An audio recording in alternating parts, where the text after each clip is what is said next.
Welcome to the Block Island Maritime Institute, otherwise known for most of us as BIMI. Our nonprofit mission is to inspire appreciation and conservation of our saltwater environment. We do this through our educational programs featuring our 5-tank aquarium, our school, group, and individual activities, harbor tours, and these Tuesday talks. If you support our mission, please consider a donation, either online or tonight. It's very important to us. We also want to thank Deadeye Dix. You gotta click it. I've got to do it,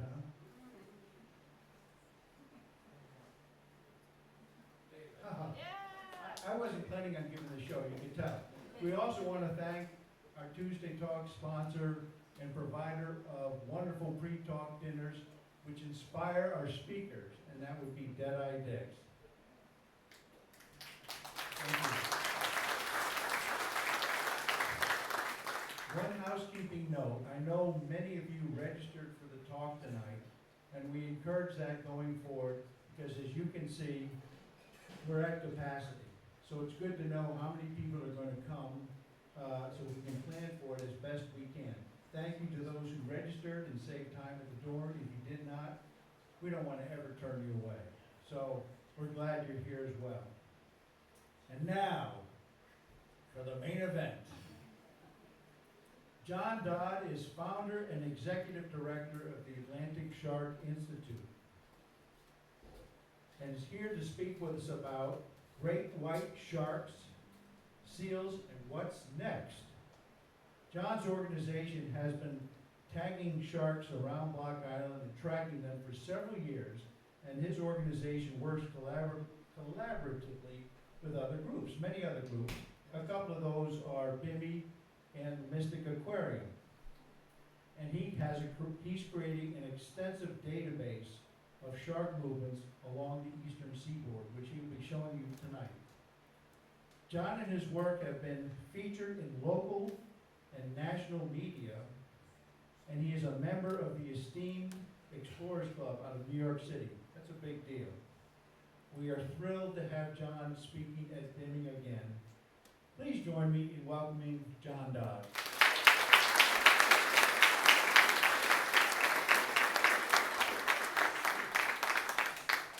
Okay, well, good evening, everybody. Thanks for coming out. It's pretty warm in here. It was warm last year. It was warm the year before. We were here about an hour and a half ago, 2 hours ago. It seemed like it was 20 degrees cooler in here. So we're going to get to it. So appreciate the outpouring and the number of people that come every year for this talk are really, really spectacular. So I'm sure BIMI appreciates it. We appreciate it, the Atlantic Shark Institute. I wish you came to hear about me, but I know it's the sharks that are the draw, so that's okay. So goals for today, we're going to talk about ASI and our white shark research focus here in Rhode Island. We're going to reveal some patterns using our acoustic telemetry, which we've had around the waters here for about 5 years now. We keep continuing to expand that. We'll talk about that. We're going to talk about our tagging technology and how that helps us enhance these studies, not only with white sharks, but recently with seals, which you're going to learn about. We're going to talk about the impact of the potential impact anyway of the growing seal population on white shark movements, and then we're going to talk about what's next. Alrighty? So let's roll. And I'm going to unplug you for a minute so I can get these sports on tank. Okay, I'm getting unplugged. Thank you for coming. Yeah. I'm going to catch the next ferry out of here. I don't want to drag your laptop off. There you go. Okay, there we go. Okay, we're back. Okay, add that 1 minute back on to my talk I time. will, okay. Okay, so the Atlantic Shark Institute, we're based in South Kingstown. We're a 501c3, we're a nonprofit. Nobody gets paid in this organization, myself included. We're all volunteers. We do all this work on a voluntary basis. We collect, analyze, and present data. That's what we do in its simplest form. Collect it, analyze it, present it. We rarely focus on unanswered questions, emerging technologies, etc. We don't want to go off and determine there are sharks in Block Island Sound. We know that. What are the things that we can learn and discover that are new, additive to the research and to the science? okay? We're the principal investigator, meaning the lead. We're co-principal investigators, meaning we share the lead. We're also collaborators on projects where we're neither. So there might be something coming up via striped bass that we're detecting, and we play a role in that research for someone who focuses solely on striped bass.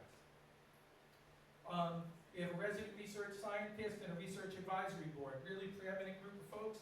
Make sure we know what we're doing and we're doing it the right way. Things change pretty fast. If you can imagine, there's a lot of researchers out there. We can't know what every single person is doing. So before we embark on something, we want to make sure that it's not being done somewhere else. That's where a research advisory board is really important. Let's make sure we're covering new ground, not old ground. There are about 40 people involved in our efforts. Several of them are here, which I'll talk about later. And we rely 100% on the generosity of donors for the work that we do. The other thing I'm really proud of, well, we'll talk about that a little bit later. This is me. I'm a marine biologist. I began my career at the National Marine Fisheries Service, the Apex Predator Program in Narragansett. Dr. Jack Casey, Wes Spratt, my heroes anyway. I love those guys. Just unbelievable shark scientists. Tagged my first shark in the 1980s. I've caught, tagged, and released more than 1,000 sharks. And I've been on a few of the Shark Week, Shark Fest, Nat Geo, and a lot of other places that you may enjoy watching during Shark Week, Shark Fest, and the other events that go on. My resident research scientist was on one this year. They get a little tricky because they want to really sensationalize things, and it can make you a little cautious about going on. So we try to pick the projects and the shows that are really grounded in science. Sometimes they want to push you too far, and that's when we say thank you, but this is something we're not going to do today. And I'm a member of the Explorers Club in New York. So this is our trademark. Shark health is ocean health, and ocean health is our health. Really important to remember that. Bees, we all learn about the importance of bees. Well, sharks are critical to ocean health. And in this particular case, there's a lot of shark species that are in trouble. Not all, by the way. There's over 500 species of sharks. Every single one of those sharks is not in trouble. The ones we focus on, the ones we do research on, all have declining populations. That's why we want to focus on them. More than 100 million sharks are killed each year. Simply not sustainable. We'll talk about that. There's still a lot of things we don't know about sharks. For the younger folks in the audience, what's interesting about this is standing in this room with this temperature, right? You go out in the water, we're seeing shark movements, changes in shark patterns that I've never seen before. Blue sharks, if anyone's a fisherman, you used to go blue shark fishing 10, 20, 30 years ago. They were here all summer. You'd go out, you try to fish through the blue sharks to get to a mako, a thresher. Guess what? Go out and try to catch 5 blue sharks in one day today. You don't. I can tell you where they are because I have a bunch of friends that are fishermen in Massachusetts, in Maine, tuna fishermen, and they are decimating the tuna fleet up there because they take a bunch of time to present a perfect bait, and the blue sharks are all over it. They like the water temperature there more so than they like it here anymore, in the summertime. There's a lot changing. Many sharks are apex predators and keep our oceans healthy, right? The apex predator, second tier, third tier. You remove that apex predator, big problems in terms of cascading. And without sharks, the entire ecosystem could be altered significantly. So, we love sharks, and that's why we do this work. So who assists the Atlantic Shark Institute? Well, we have a ton of help. We couldn't do all this ourselves. We're all volunteers. Private boat owners. There are some people in this audience today. Chris Blansfield here, Jonathan Berry. People that own boats that say, I'm going to take people out on my boat to assist in your research. Really important for us. Really important. If you have a boat, you want to get involved, please let me know. Volunteers, water and land, right? We've got people that are in this audience today. Jules Pranock's been critical over the years on the grub stuff. Erin is here. There's a number of folks that are on land. Very important, again, to allow us to get everything prepped, baits, etc. We're going to talk about our grubs work. Charter boat operators. They're out every single day, these folks. They're fishing every day. If I go down the docks in Galilee and so forth, I know everybody because everyone's tagging on behalf of the Atlantic Shark Institute. Really critical for us because we can't be all places at all times. Commercial draggers. This is one of our boats, the Estrella del Mar. Well, this is where we buy our seafood in our stores, right? Well, they drag nets all the time, all day. They catch sharks constantly. Well, what are they catching? Where are they catching it? Is it something we're interested in? You know, these guys drag for a squid, guess what? They come up with a white shark. Not good squidding this year, which is not good for the research. Fish trap operators, recreational fishing. You have a boat, you like to fish, you enjoy fishing for sharks, you're running into species we're interested in. We go through a vetting process, you're responsible, it works, you can be part of the research. Critical partners for us, Rhode Island DEM, critical because of course they oversee so much in the state of Rhode Island. Mystic Aquarium, big partner of ours. Sarah Callan's in the back. Sarah oversees the seal rescue. She spoke here last week. Great partner of ours. Black Island Maritime Institute, folks here, Val and her team, wonderful. Atlantic Marine Conservation Society, Massachusetts Department of Marine Fisheries. You can't do this alone, and we don't have an expertise in seals. You know, the aquarium and Sarah do. So for us, it's great because we get to say, oh, if that's what we're talking about, then we have somebody for you to talk to, and we know just enough to get ourselves in trouble. And Sarah can confirm that. So what species of shark do we study? Right now we've got white sharks. They're vulnerable worldwide, critically endangered in Europe and the Mediterranean. The mako shark, short-fin mako, which we all love, they're endangered worldwide, significantly below population levels. We are seeing a lot of makos right now, which is really nice to see. Problem with makos is it takes the female a little over 20 years before she can reproduce. So they've been on the you can't touch them list for 2 years. We're seeing quite a few that have shown up. We're excited about that. If you're a fisherman, you're saying, hey, great, there's a lot, can we go take them again? What we have to think through is it takes 21 years before that female's mature enough to reproduce. You start looking at the time frame that you have before you can get back to a respectable population level. Not so good. Blue shark, near threatened worldwide. Common thresher, really big tail. Poor beagle shark, one of my favorites, cross between a mako and a white shark. Black tip and spinners. We've got 2 projects going on there, new to our region, right? They were always down in Florida. These guys nipped too. They're both in the top 10 for attacks worldwide. You're seeing all that activity on Long Island, right? The last couple of years, an attack, an attack, an attack. You know. Now we've got some sand tigers involved in that as well, but we're starting to see some of these warm water sharks come up more frequently. Sand tigers, critically endangered, sandbars, so a lot going on, a lot of projects, and all of them in situations where their populations are declining. So far, so good? All right. Here's our friend, the great white. I took this photo in Mexico. So our great white friend, so here we go. So they can go up to 21 feet long and weigh more than 4,000 pounds. Formidable, formidable. The jaw back there is from a shark that was about 4,000 pounds, a little less than 4,000 pounds. I should have brought it up, but we can pull it up later. They can live to over 70 years, these white sharks, we've learned. Long lifespan. Here's their problem. They reach sexual maturity at 26 years old. For your females at 33 years. So, if a white shark was born, as we're speaking right now, I'm 62. So that shark can basically replace itself when I'm 95 years old. First time. So you can see this is a long-term play here. This is not a short-term play with these sharks.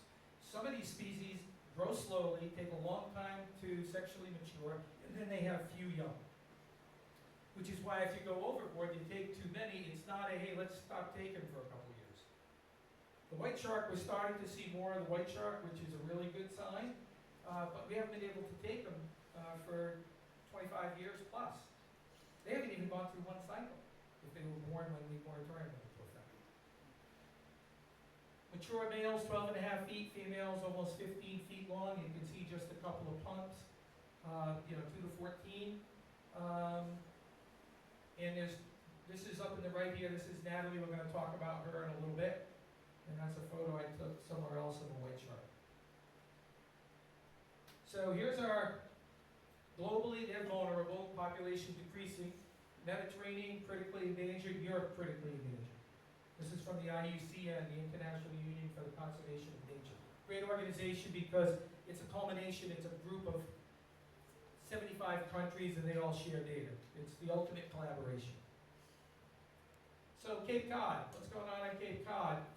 Well, we've got over 50,000 seals on Cape Cod. We've got about 800 great whites on Cape Cod. So we're not going to touch the seals anytime soon. We're not going to touch the white sharks anytime soon. So unless something drastic happens to the food source, the seals, this isn't going to change anytime soon on Cape Cod. So, you know, if you go to Cape Cod, I've been there. I go waist deep maybe, you know, somewhere in that vicinity. I do not go swimming in 10 feet of water. I just don't do it. I've been on that research too often, and we see sharks that are right up in 5 feet of water, and we've got the helicopter and the boat, the plane, Wayne Davis and the boat and everything, and then people saying, what are you doing? You know, they waist deep, and it's like, oh, we're just tracking a 15-foot great white, you know, right up into the shallows, but probably the largest aggregation worldwide. What's interesting is when you see that research, Dr. Greg Scommel oversees that research. What's really cool about it is you'll see some of these sharks actually stake out, a lot of these sharks will stake out an area on Cape Cod. They get very used to how the seals come and go. They know how to ambush them, and they get very good in certain areas. The larger ones kind of stake out areas, the smaller ones tend to keep having to ship up and around because the larger ones don't want them around. Pretty lazy, they cruise around at a fairly slow speed until there's an opportunity. The seals, the poor seals in this scenario, have two options, right? They can sit on that beach and starve to death, or they can make a run for the feeding grounds. And that's what the sharks are waiting for them to do. I posted, I don't know if any of you guys follow us on Instagram or Facebook. We've got about 25,000 followers, but I posted something a couple of weeks ago. It was a seal getting attacked by a shark at Nantucket, actually. What's interesting about that is when we looked at it more closely, it was not a great white. It was actually a dusky shark, which is really interesting. So we're going to post on that soon, but to see a dusky shark hit one of those seals like that was really, really unique. And we don't know if that's one in forever or one a week, but it's interesting to see some of these large duskies getting in on that game. So let's talk about Rhode Island and research. All right, that's a really large great white. Not the easiest thing to see, but you can see the dorsal fin over here. See the pectoral fin coming down over here. That's me. And that was in the Carolinas. A little under 3,000 pounds. Still tracking that shark. So let's talk a little bit about how we track them. So I'm going to make quicker work of this than I usually do. For two reasons. One is the temperature. Second is, how many people have seen me speak before, by the way? Okay, is that 20% maybe? There's more out back. Oh, there's more out back. Oh, that's right. How many people have seen me speak before? Oh, much less in the back. Well, I'm going to talk to you guys. So, this is the start of the whole shark research kind of base. This is a National Marine Fisheries Service tag. There's no intelligence in this. There's no technology in this. It's plastic.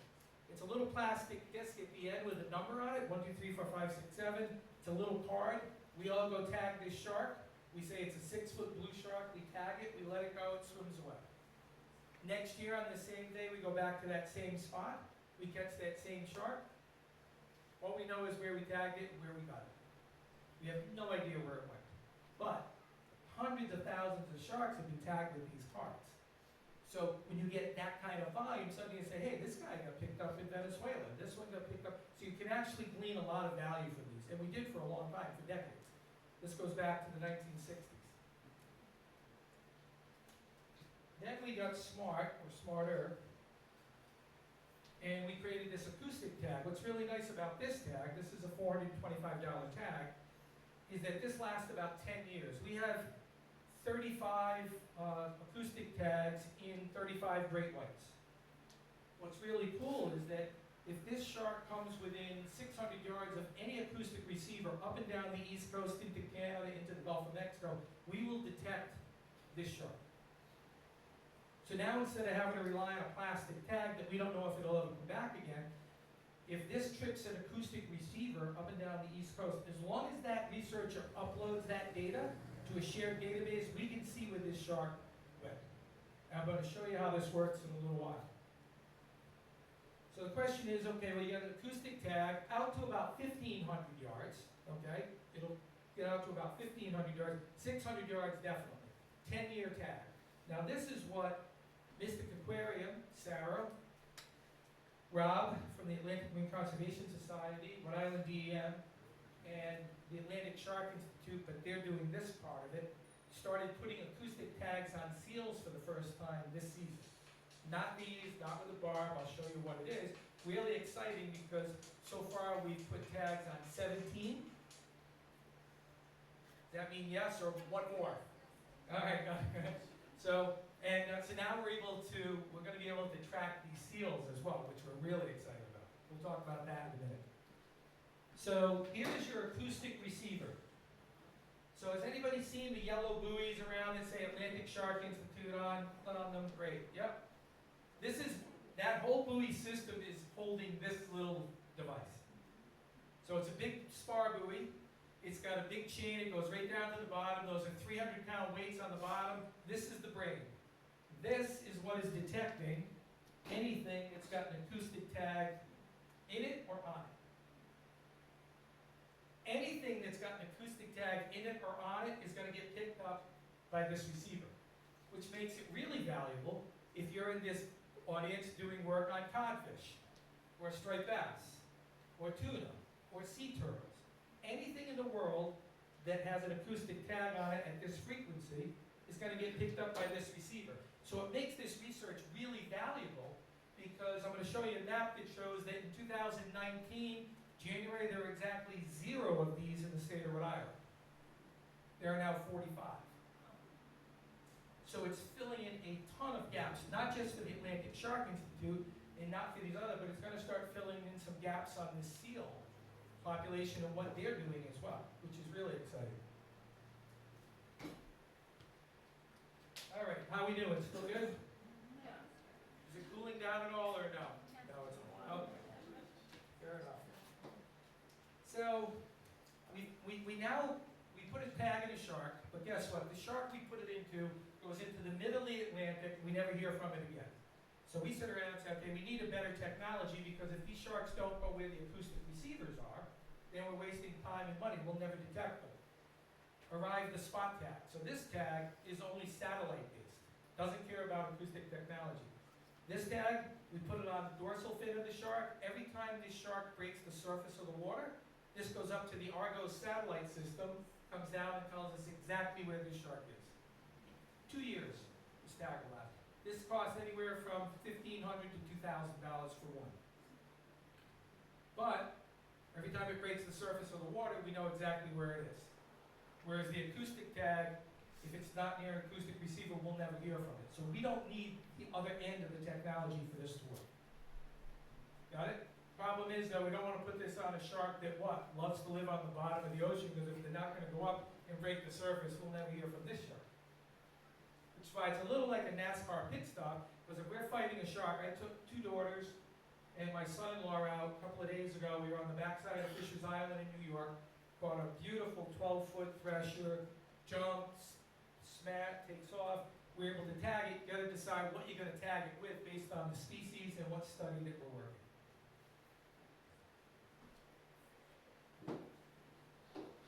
And then somebody got smarter and said, okay, well, if you want to pay $4,000 a tag, you can put this tag on the shark, and it doesn't have to go by an acoustic receiver, and it doesn't have to break the surface of the water.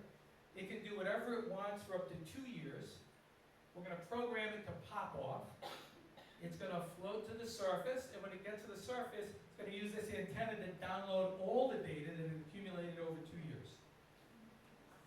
Water depth, water temperature, location, whole bunch of stuff. So we wouldn't put this in a blue shark, because there's not enough, we know enough about a blue shark, but depending upon the species and what we're dealing with, we could decide to drop $4,000 on a tag, or 2 or 3 or 4 or The other thing we'd have to think about if we're all doing this together is, great, you tag 5. Well, what do we want to tag? You want to tag 5 females? You want to tag 5 males? You want to tag 5 females that are all in the same age class, all subadults? You want adults? You know, young in the year? Expensive. So you start thinking about how we have to think through all these studies to determine what is it we're trying to learn, and then we back into what can we spend and what's the technology that will get us to the answer in the most cost-efficient way, but also make sure that what we earn, what we learn, what we share is accurate.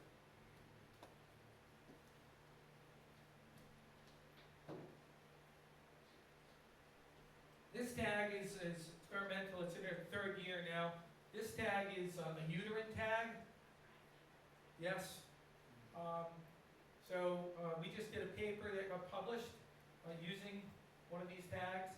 So basically, we catch a shark, bring it up onto the deck, give it an ultrasound, find out it's pregnant, insert one of these into the uterus. When she gives birth, baby pops out. This goes to the surface and tells us where that shark gave birth. Really important. Warming water temperatures. There are areas in this country we're protecting based on previous data on where certain species of shark give birth. Protecting those areas. Well, if they're not in those areas anymore and they're somewhere else where they're more at risk, we need to know. Uterine tag. Really, really interesting technology. We put some tags on some pregnant females. Had a big paper come out in the last 2 months or so. And 2 of the 5 actually got eaten down off of the Bahamas. Pretty wild. And the last tag I'll talk about, this is a tag that we actually deployed last year in September. So we put this on a 5-foot great white in Weekapaug, right over here along the coast. About a 90-pound shark, 9:15 in the morning. So this tag is designed so a dragger drags up a white shark. Shark hits the deck. This tag is $2,000. So we put an acoustic tag in this shark, so now we're following it for 10 years. This tells us how quickly the shark responded to that event. 30 days later, this tag will pop off and tell us if that shark lived and what it did. This popped off, told us everything this shark did. We were able to retrieve it. It was quite the project. We got this on a beach in Long Island. $2,000, post-release mortality, right? Post-release mortality. If a dragger catches 100 great whites and lets 100 great whites go, how many live? We have no idea. 2, so far 2 deployed, both lived, got both tags back. So we spent 20 grand, we have 8 tags to go, $2,000 a tag. Important to know. And that's why these partners are important. It's really important for us as an institute to have good relationships with these people, right? So, you know, in our case, it's like these are commercial fishermen, commercial fisherwomen that are out there every day trying to make a living and trying to bring food. So when you go to a restaurant, that's commercial fish that was sold to them, right? What are we doing? And everyone wants to be a part of this solution. Really important stuff. So a lot of tags, a lot of options. This is an example of yet another spot tag. That's the dorsal fin. Does anybody know what kind of shark that is? That's a poor beagle shark. Very distinctive. Usually has that white patch down below. So, where to tag? This is where we like to tag with these acoustic tags. Right up here to the base of the dorsal, upper musculature, not near any of the organs. We tagged that pressure shark, swam by, tagged it, doesn't move, came around, let it go, tagged it, came back a half hour later looking for something else to eat. So, if we do it the right way, no problem. And if we do multiple tags, you know, let's say we're going to do that, we'll do it on opposite side because we don't want them to tangle and interfere with one another.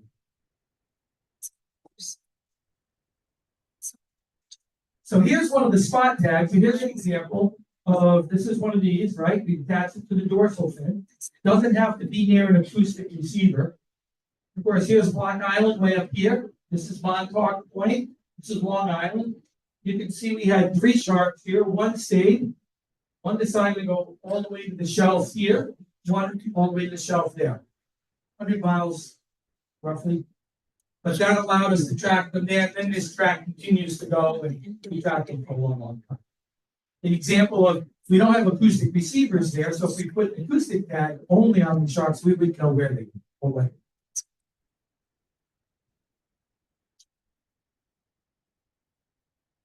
So our big focus in terms of the Atlantic Shark Institute, we really focus on the young of the year and the juveniles. Young of the year, newborns, juveniles, small sharks, right? So Greg Stovall, who's doing all the work in Cape Cod, Greg and I went to URI together, and then over to the Fishery Service together. He stayed and became Matt Hooper from Jaws, and I went into business. But sometimes, you know, I want to be Matt Hooper, and sometimes I'm glad I went into business. We laugh about that. But up there, Greg is primarily dealing with subadults and adults, the larger sharks that are feeding on the seals. The sharks we're getting, could not. So it's a great combination because what we're getting for data is really valuable. These sharks are the future of the species, of course, because we already talked about 26 years plus for males to reach sexual maturity, females 33 years. They're hard to find, and not a lot of them have been tagged. Greg's tagged about 300 white sharks up there over more than a decade, but of course, don't forget we've got tag life issues, right? Because they can only last about 9 or 10 years. So whatever you tagged 10 years ago really isn't working anymore. Plus you have failure, right? Some of them fall off, some of them are eaten, some of them are rubbed off. So we just tagged our 35th, and we're finding them in Rhode Island waters. But the subadults and adults don't stay long. We're going to talk about that in a second. But it makes every study and every shark and every engagement important. So again, we'll go back to this. We'll touch on the seal situation in a second, but you see the importance here. But it's really good for us because it allows us to, and we're doing a paper on this. We have another paper we're working on right now about white shark history in Rhode Island. Of course, if anybody knows anything about papers, a lot of work, a lot of research.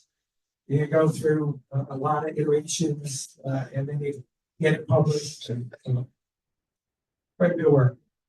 So here's one of our this is a young of the year. This was born just a few months before this picture. So this will give you an idea of what we're dealing with. This is a newborn white shark. It's about 4 feet long. We tag it in 22, came right back to Rhode Island in 23. We hope we're going to see it in 24. This is Ralph.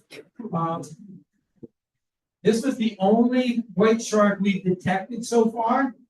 This is the only white shark we've detected in the northeast corner near the lake. The only shark we've detected by those seals so far. The only white shark.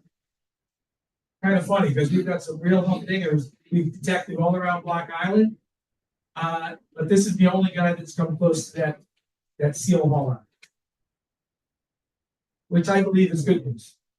He probably didn't know what he was doing. But look at the teeth, huh? This is a newborn, which is why, and they like to stay along these areas because it's safe. This is a nursery area. This guy's not going to Cape Cod chasing seals. Number one, those seals can be hundreds of pounds. One. Number two is he's going to get eaten. Ralph is not going to last long when a 10, 12, 14-foot white shark comes along and Ralph's not paying attention. He cannot live there, or he won't live long, which is why he loves Rhode Island, backside of Fisher's Island, backside of Long Island, chasing, brown fish. They love sea robins, like menhaden. Ground fish. He's a big ground fisherman, these little white sharks. So here's Natalie. Natalie was the first great white acoustically tagged in Rhode Island. Give you another sense of our partnershiping. So that's this guy in Galilee, Captain Ian Campbell. He's a big, he's fish trap fisherman. He also has scallops fishery and oyster fishery. This is Natalie. I love the picture because of the colors. So here's what happened here. They're pulling in this net. This is their catch, right? You can see scup in this picture. I don't know if there's anything else besides scup. And they really don't want to see these sharks, right? Because this is a hassle for them. This is dangerous for them. Plus, they have to get this shark out of their fish trap, right? But retain their catch. So I worked with Ian. I knew Ian. They tagged Natalie. And we thought, okay, well, this will be interesting to see if we see Natalie here. First rate white, acoustically tagged in Rhode Island. Well, here we go. Well, there we are, up here, June 12th of 21. Then she pops up here in December of 21, North Carolina. So in the winter time, she's in North Carolina. The first time we see her pop up on the acoustic array. And then look what happens here. Here she is in March, and she's still in North Carolina. We pick her up Georgia. We pick her up in South Carolina a couple of times. And then look, back to Rhode Island. Again, think back for a second to this plastic tag, right? You wouldn't know this. And then look what she does. Now she goes up into Maine, goes up into Canada, comes back, pops up off of Massachusetts. And guess what she does? She's back down in the Carolinas in the winter time. Carolinas in the winter? Sound familiar? Now, Georgia, nice area. This time she goes a little further when she goes up. Fascinating stuff. And you know what's interesting here is that she's avoided Cape Cod, that big area with all the seals, again, because of her size. What's really cool, though, is that because we have a 10-year tag, it'll be interesting to see if we see Natalie, because she was 7 feet when we tagged her, at 8 or 9 or 10, we suddenly we say, hey, guess what? There's 75 receivers off the Cape with Greg and his team. And suddenly he might be saying, hey, tag number 3, 4, 5, 6, 7, 8 is, and we say, hey, it's Natalie. And she's not leaving the Cape now. She's now graduated. Which makes these young white sharks really important. Because if you tag them when they're old, they're already doing this Cape thing. But if you get them younger, you can get them doing this. This is the kind of stuff that excites researchers and excites me, because then this begs a whole bunch of other questions. And if you don't find questions, if you're one of the people that always has to have answers for everything, not a good place for you to be. But if you like questions with some answers, this gets you excited because you start thinking about what's next. Okay. There's Natalie. This is Jameson. I showed people this photo. This is just funny. That's a white shark. It looks like we're taking him for a walk. We are not. That shark ended up on the beach in Chatham. We went inside. That's Greg Stomel holding the rope. That's me, harbor master. 2015. The harbor master's grandson's name was Jameson. Named Jameson. This shark we thought was dead. We strapped him to the side of the Boston whaler. Ram, these are ram, so they get their oxygen for moving forward. So basically, they believed he was fine and drove him around until he revived. We had the rope around him, thankfully, because then he started to swim away. We're like, uh-oh. And luckily, we swam right out, got him out to the open ocean, released it. So I wonder if he'll be around. And he showed up every year through last year. This Jameson. That'd be quite hard. All right, so let's talk a little bit about our acoustic array. So this is one of our receivers right here, is the Southeast Light. One of my daughters downloading data. And again, on the bottom of that is this. So that's really an acoustic, that's a spar buoy. Here's our receiver on the bottom. All right, Rhode Island had never had a receiver prior to the first ones in 2019. Now between our 19 and 26 over at Rhode Island EM, we have 45. Let me show you where those are. Large buoy, we deploy them in April, May. We pull them back out in November. This year, we got stuck. They were still there in December. If anybody follows our feed again, you'll see where one of them ended up on the beach in the rocks at the Southeast Light.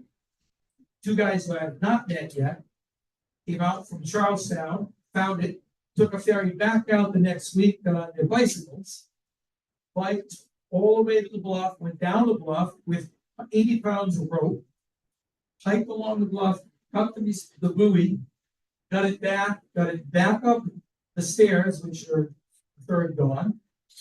And then the Rhode Island DM Mystic Aquarium pickup truck came, picked it up, and the buoy is over at the Coast Guard House, awaiting transport back to the mainland. So that saved us $900. Unfortunately, the receiver was gone. It broke off in the storm, but at least we got the buoy back. And they get a free dinner and 2 advice bar if I ever meet them. But it was a cool video they did. And of course, we talked earlier, they listen for unique tape and unique tag numbers. Now, here's one thing you have to know is all the data sits in here. This is called a passive receiver. So until we go out and pull all the data from this, we don't know what went by this receiver. So today, as I sit before you, we put the receivers all around Black Island and all these receivers in April. We do not know what has come up. So we did not pull the data from these receivers. So it's one of the drawbacks, but they are $2,400 a piece. It's about $5,000 all in for those. If you want a real-time receiver, you're talking closer to $20,000. Makes no sense for us to say, let's have one live one instead of 4 houses. The data never leaves here. We don't have to worry about it. Unfortunately, though, we do have to wait.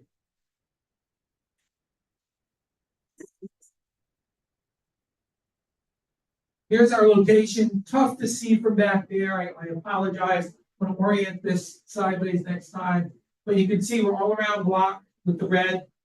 The red are all of ours. We're not Atlantic Shark Institute. The blue are Rhode Island DMs. You can see they are heavy up into the bay. And you can see they do things like this. This is called gating. You put 2 in an area that you know you cover. So anything that goes in and anything comes out, it's trapped. You can see them all along here. I want to talk about this area in a second near the North Lake. This is Fisher's Island, New York. We expanded 2 this way. We're going to do a 3rd there next year. We'll be at 20. But you can see we were kind of considered, we were called kind of a black hole for research purposes. So it's great to see the size of this array expanding like it has when you imagine there was actually none if we put this slide up 5 years ago. So what have we detected? We've detected 60 different white sharks since 2019. You can see the numbers, 3, 10, 14, 22, and 18. Last year, we lost 2 receivers, so we think the total would have been higher yet again. So we've had white shark detections. We've had a great white at every receiver around Block Island now.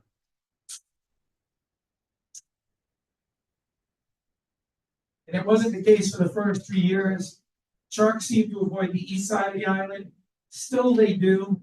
We get very little, but the Crescent Beach one, these other ones, we are getting them in all areas, which is why we're really fascinated about the seal population growth, which is what that study is all about.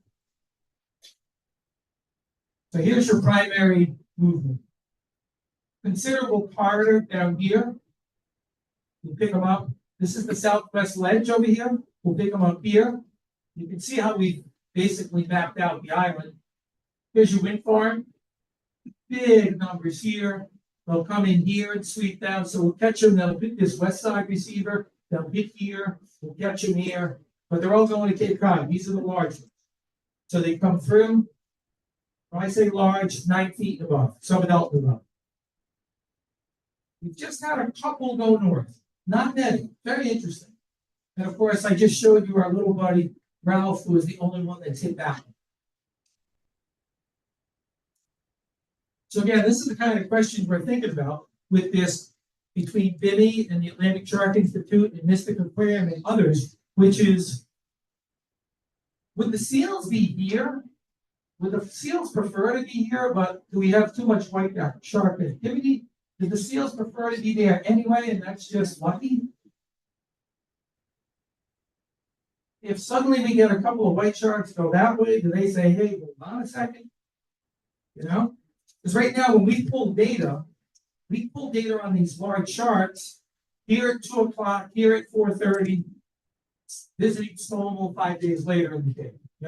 1 o'clock, 3 o'clock, 3:45, gone. Small ones, different. The smaller ones stick around a little bit. More residency. So what we're curious about, maybe a little worried, but curious, is, do we go to pull the data and say, wait a second, not 1 o'clock, 2 o'clock on, Tuesday, Wednesday, Thursday, Friday, Monday, Thursday, Saturday, you suddenly have one of these larger sharks that's decided that, hey, guess what? This is a place I can stay and feed. Which is why we're doing so much work, and we're going to talk a little bit about that study in a second. So July, August, peak months, earliest April, latest is December. They stick around longer than you think. Big ones, just a few hours, detected thousands of other things, anything with an acoustic tag on it, as we discussed. Here it is in graph form. You can see July, August, significant. You can see most of these are a lot of receivers of Winter Park Reachway is up there. There's the Point Judith Apex Wall, Center Wall. You can see a lot of the big bars are here around Block Island. The length of the bar to the right represents the amount of activity. These are our sponsors. There's some in the room, so I just wanted to put this up. All of our buoys are sponsored for this season, so we sold out, which we really appreciate. It's $500 for the season, and people get to claim a buoy, so you can see we just identify where they all are, and then we have all of our sponsors along the bottom here, which we really appreciate. And it's fun because this goes on our website, and then we'll click through. If they have a business, they can click through and it goes through their business and things like that. So what happens if we don't have a tag shark? How do we track people if we can't? And how do we track these things without a tag? Well, enter our grub, which is sitting up here on the table. You can see bait cage in the front, bait on top, camera mounted, rope, we drop it to the bottom. That GoPro stays on hopefully for 1 hour and 5 minutes. And we get an hour of video like this.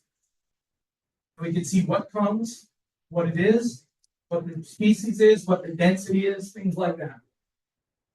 Really important work. We've spent a lot of time by the Southwest Ledge, first 2 years, now we're on the south side of the island. We really could use, what we really love is 5 people with 25-foot center consoles, Jules, 8 people with 26-foot consoles, center consoles, because we take 3 of these out, we drop them, we do the grouse work. So it's an hour for 3 of them, an hour for 3 of them, and we come in.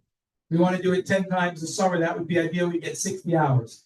The weather has not cooperated at all this summer. And plus we have boat owners that are coming from the Mystic River that come to do this for us.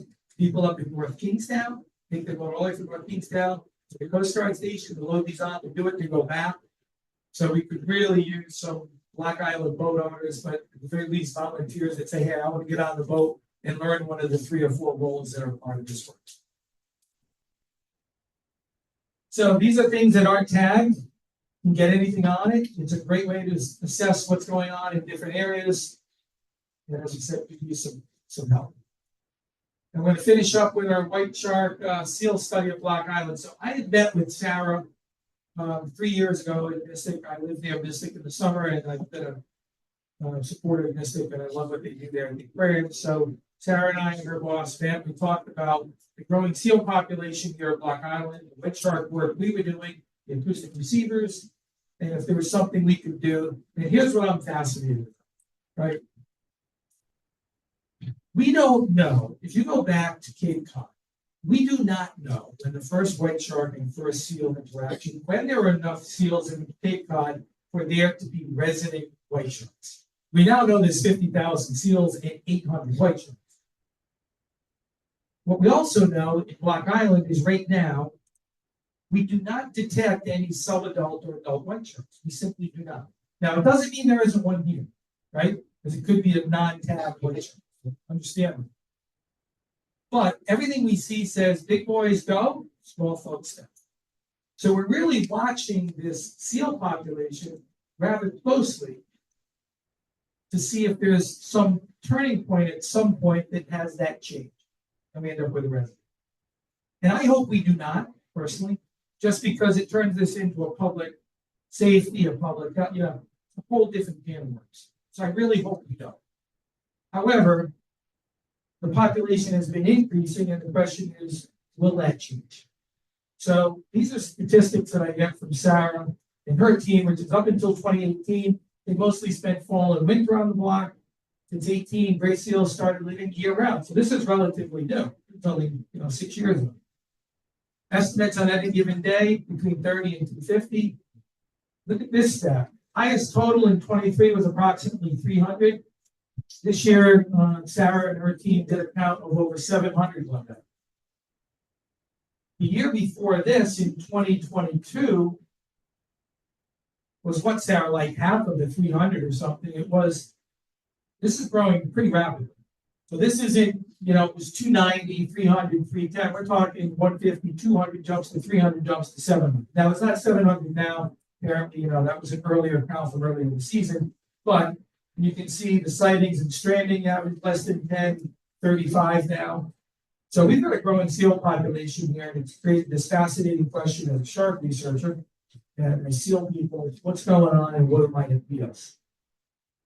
So this is a question I get all the time. Do more seals mean more sharks? It does not, right? So when people see a seal, they always call and say, we saw seals, we know the sharks, we chasing the seals. Well, no, because sharks can be pretty lazy. They're not going to chase a single seal. However, if you see seals in the water, I wouldn't swim. Let's make sure we understand that, So, but it doesn't mean, 2 seals, 2 sharks. 4 seals, 4 sharks. Because these sharks are relatively lazy. They burn way too many calories trying to chase the seals around. These seals are really fast. They're very maneuverable. But it does not mean that there's a shark there. No residents, as we discussed, Cape Cod, different situation. And we know our guys are only going to spend a few hours. So this is what we're doing with that group. So we continue to tag the young and the year and juveniles, 35 and growing. Mass Department of Marine Fisheries tagging the adults and sub-adults. They've got 300. So it's a really nice combination of both mature animals and immature animals. Mystic Aquarium, the Atlantic Marine Conservation Society, and Rhode Island, they continue to tag the stranded seals. Now, what's exciting is, so far they've tagged 14 of these seals with splash tags, a version of our spot tag. So whenever they're above the water, we know exactly where those seals are. They're very expensive tags, $5,000-$6,000 for a tag. And those seals bolt and the tag falls off. So really valuable data until they do. 14 deployed so far. Acoustic tags, brand new this year. Really excited to show you what it looks like. So now those acoustic tags can last up to a couple of years instead of a few months. And we can now track these seals using our acoustic array. Not only our acoustic array here, but anywhere those seals might go and trip one of the acoustic receivers. So we're starting to get fine scale data on what goes on with these seals. So people would say, I would say, not being a seal person, the seal was from Block Island. The aquarium let it go on Charlestown Beach, so it went back to Block Island, where it spends the rest of its days. I'm going to show you something that shows you that I was very wrong with that guess. We're going to continue to expand the acoustic arrays. We're going to accurately count seals. So now there's a manual count that's done a couple of times a week. Not so easy for Sarah and her team based on the size of the dunes and what's going on in there. There are some shots you get from drones, but those are people that say, hey, I got a photo, let me send it to you. It's not the aquarium, doing that. And we've got a webcam that just came in that's going to get mounted on the north light. And it's 2025, maybe sooner. But we've got a camera and it's super cool. Sarah and her team picked it out. You can zoom in and we can do really accurate counts. So we're going to get really accurate count of what's going on. So if you can imagine, we're tagging small, Greg's tagging big, tagging the seals now, expanding the array, counting the seals accurately. We got a ton of data we're starting to build. Really excited about this project. So each year as we get more of it, we're going to be coming here with more information and more detail. For the first time, we're going to be able to see these seals underwater with all the acoustic detections, which is going to be really cool. And instead of just for a few months, up to a couple of years. So, how far do these seals go? We're going to see that in 1 second. So this is Cal Cove. So remember I showed you earlier where we have the receivers on Block Island? Well, look what happened up here. The ASI is red. Rhode Island Department of Environmental Management is blue. So look what we've done. These are now additional receivers. So we've gated this off because with the number of seals coming and going, we want to see when they're coming and going. We don't want to miss any of them. And this is where a ton of those seals are hauled out, right out here by the light. So we're doubling down in that area in terms of we want to know what everybody's doing, when they're coming, when they're going, along with our white shark data. Super cool. First time we're doing that. So here's Scarlet. She had a scar, correct? And that's how she became Scarlet. So here is our acoustic tag. That's here. So what's interesting is you can see this tag. That tag is a 6 this size, very small. And you can see it's not, these we obviously put into the upper musculature. This is a tag that's been glued and wired to an existing tag that the Aquarius was on. This is first one tag with both. It was Aprilish. Maybe it was very exciting though. And now we've got 17 of these out. Really cool. Same cost as about $40 for these though. So check this out. Got this from Rob Giovanni. This is one of these tag seals. Look at the first location. Look at this. This is what he sent us. This is in March, right? That's June. Look at the yellow dots. This is a seal. The seal didn't go out to Block Island and decide to hang out. Look at the seal thing. Wild. I was stunned by this. Of course, you think, oh yeah, that's the seal it's probably it did. But it did in Narragansett Bay. Look at these areas inside of all the islands inside of Martha's Vineyard. Look at Cape Cod Canal. Look at Cape Cod. Look at all the time they spent here. This is March 22nd. That's June 1st. Magnificent data, great stuff to analyze. This is a spot tag. 14 of these out now. Wait till these all get overlaid within the white shark data. Fascinating. So a lot going on at the Atlantic Shark Institute. We've got our white shark study and then the paper we're doing on that. We've got form and function of feeding and pelagic sharks. That's a big study. We already published the paper. We have a second one.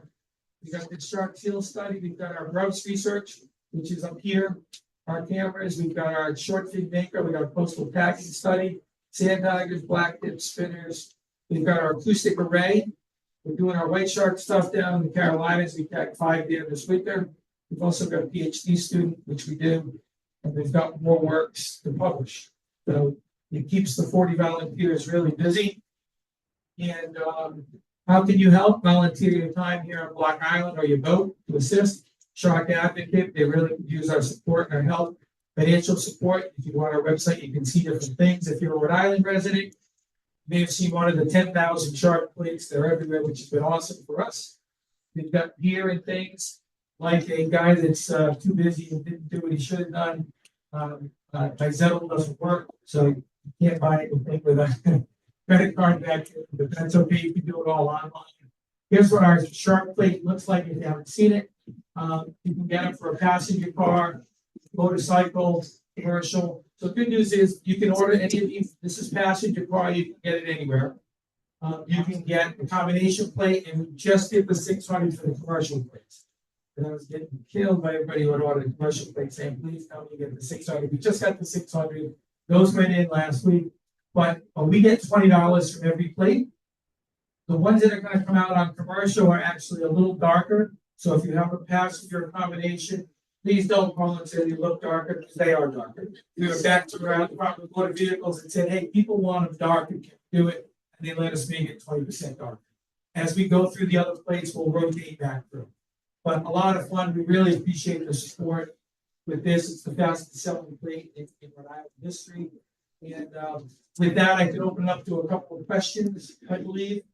And I'm a little over. But if anybody has any questions, I'm happy to answer. We'll start here.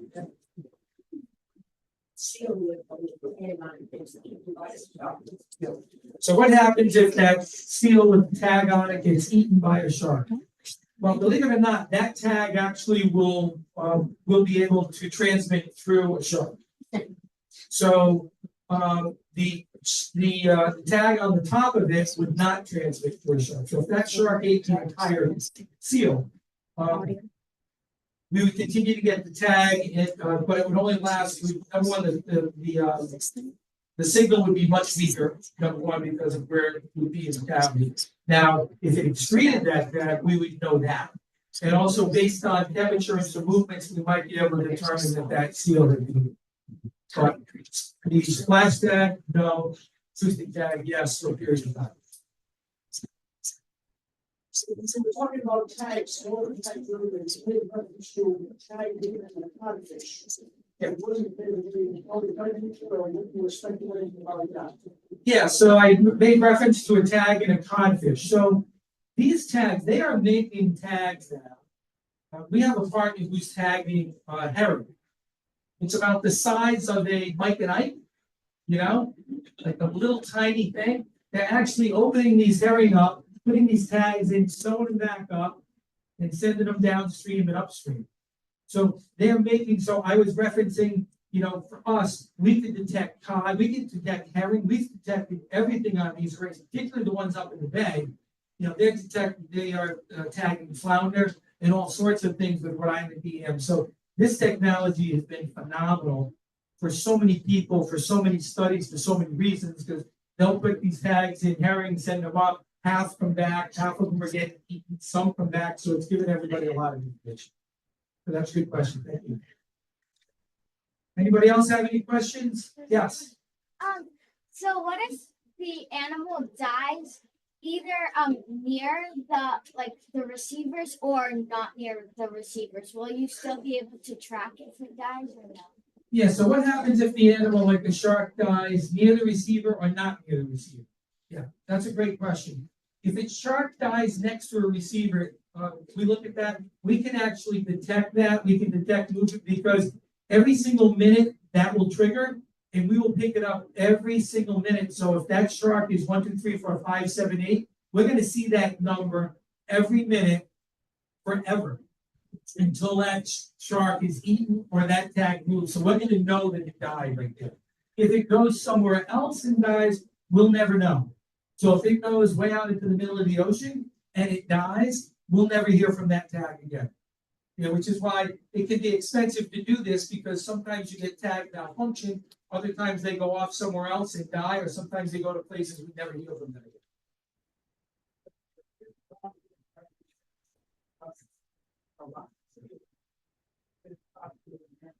Oh yeah. I just posted, yes, there's a ton of seals in Nantucket. And I have friends that fish there, and they just they said they've become a significant issue.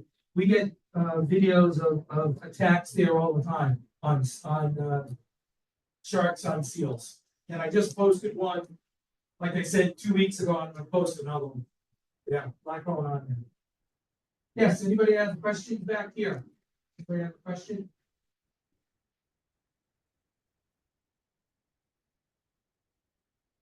Yeah, so the question is, do I have an estimate of how many tags that we never see again or never detect again? It's about 20% on the acoustics.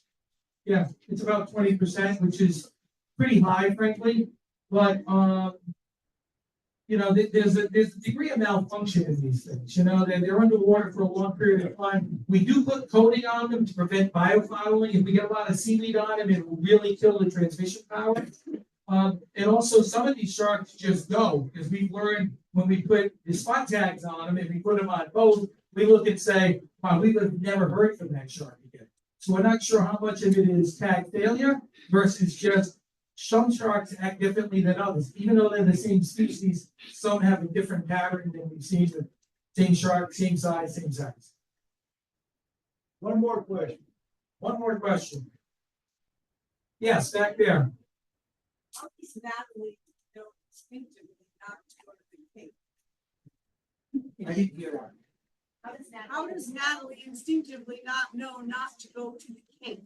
The one that does it with a baby. Yes, how do we know she didn't go to the gate? No, How does she know? Nothing, how does she know not to? Oh, how does she know not to? A lot of these sharks, so we found when these sharks are in their larger size, you know, these subadults, adults, very individual hunters. We found with the stuff that we do, and we've been able to kind of quantify, is that when they're these smaller sizes, they tend to stay together and they tend to go to places or go to these places that are nursery area kind of focused, nursery area, based on the bait and the topography and some of those things. So it's just been, the sharks that are at that size tend to stay together and they tend to avoid those areas. Exactly why they know to avoid that area, we don't know if they get close enough to sense it, to see it, and say, "Oh, that's a predator." From our perspective, but they tend to avoid them. Once they see these areas, once they tend to figure out it's not a place they want to be.